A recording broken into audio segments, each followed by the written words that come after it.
আল্লাহর নবীকে যারা নবীজি দুনিয়ার জমিনে যারা মানুষের গোশত ভক্ষণ করত, দুনিয়ার জমিনে মানুষের গীবত কোনে কোনে তারা বেড়াইতো, আল্লাহ পাক রব্বুল আলামিন তাদের শাস্তি স্বরূপ আজকে তাদের হাতের মধ্যে বিশাল লম্বা লম্বা কিছু তামার নখ ঢুকায় দিয়েছে।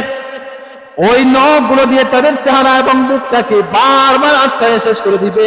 কিয়ামত পর্যন্ত না, গোটা জিন্দেগি যতদিন তারা জাহান্নামের মধ্যে থাকবে এই শাস্তি তারা ভোগ করতেই থাকবে। আল্লাহ পাক রব্বুল আলামিন কোরআনের মধ্যে قال رسول الله صلى الله عليه وسلم يا معشر من آمن بلسانه ولم يدخل الإيمان قلبه ولا تغتابوا المسلمين আল্লাহর নবীর সাহাবী আবু বারাজাত আল-আসলামী রাদিয়াল্লাহু তাআলা আনহু থেকে বর্ণিত, তিনি বলেন, আল্লাহর নবী জানায় দেন দুনিয়ার মানুষ, ইয়া মা'শারা মান আমানা বিলিসানিহি ওয়া লাম ইয়াদখুলুল ঈমানু কলবাহু, এই পৃথিবীর মানুষ, তোমরা যারা কেবল মুখে মুখে ঈমান এনেছো, এখনো দিল থেকে ভিতর থেকে তোমরা যারা পরিপূর্ণ ঈমানওয়ালা হতে পারো নাই, লা তাগতাবুল মুসলিমিন, এই জবানওয়ালা মুসলমান, ঈমানওয়ালা মুসলমান, ভালো করে শোনো, তোমরা যারা কেবল মুখে মুখে ঈমান এনেছো, সাবধান কোন মুসলমানের গীবত করবা না।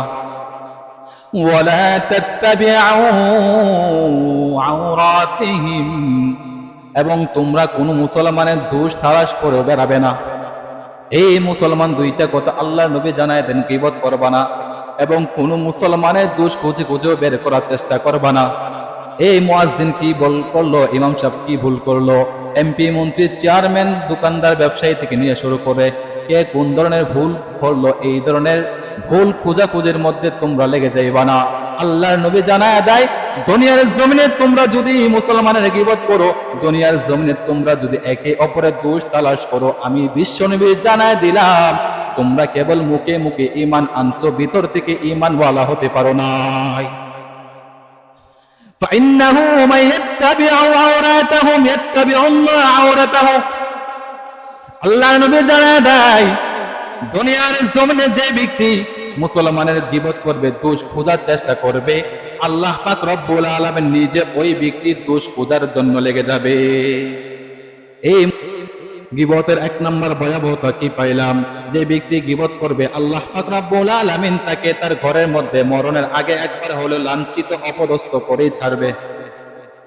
গীবতের দুই নম্বর ভয়াবহতা, গীবতের দুই নম্বর শাস্তি, আল্লাহ রাসূল বলেন, عن أنس بن مالك رضي الله تعالى عنه قال قال رسول الله صلى الله عليه وسلم لما عرج بي مررت بقوم لهم أظفار من نحاس, সাহাবী আনাস ইবনে মালিক রাদিয়াল্লাহু তাআলা আনহু জানায়, আল্লাহর নবী বিশ্ব নবী রাহমাতুল লিল আলামিন বলেন, দুনিয়ার মানুষ জানুনি, আল্লাহ যখন আমাকে মেরাজে নিয়ে গিয়েছিলেন, আমি এমন সময় কিছু লোকদেরকে দেখতে পাইলাম যাদের হাতের মধ্যে তামার কিছু নখ ছিল, ইয়াখমুশুনা ওয়াজুহুম ওয়া সুদুরুহুম, ওই তামাওয়ালা নখ, লম্বা লম্বা নখ দিয়ে তারা তাদের চেহারা এবং বুকটাকে ছিঁড়ে ফেলে ফেলতেছে। লম্বা লম্বা তামাওয়ালা নখ দিয়া তাদের চেহারা এবং বুকেরকে বারবার আছাইয়া ধ্বংস করে ফেলতেছে। আল্লাহর নবী বলেন, এই দৃশ্য দেখার পর আমি নবীজি আর টিকতে পারলাম না, জিব্রাইলকে জিজ্ঞাসা করলাম, জিব্রাইল মান হাউলাই, এই জিব্রাইল এই লোকগুলা কারা গো, যাদেরকে এত কঠিন শাস্তি দেওয়া হচ্ছে। জিব্রাইল আলাইহিস সালাতু ওয়াস সালাম জানায় দেয়, ও নবীজি, হাউলাইল্লাযীনা ইয়াকুলুনা লুহুমান নাস ওয়া ইয়াকউনা ফি আ'রাবিহিম, আল্লাহর নবীকে জিব্রাইল আলাইহিস সালাতু ওয়াস সালাম জানায় দেন, ও নবীজি, এরা হলো ওই সমস্ত লোক দুনিয়ার জমিনে যারা মানুষের গোশত ভক্ষণ করত। কি খাইতো? গোশত ভক্ষণ করত।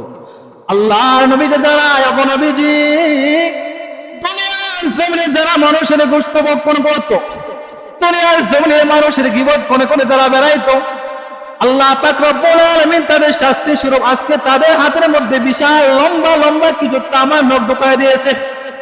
ওই নখগুলো দিয়ে তাদের চেহারা এবং মুখটাকে বারবার আচ্ছায় শেষ করে দিবে, কিয়ামত পর্যন্ত না, গোটা জিন্দেগি যতদিন তারা জাহান্নামের মধ্যে থাকবে এই শাস্তি তারা ভোগ করতেই থাকবে।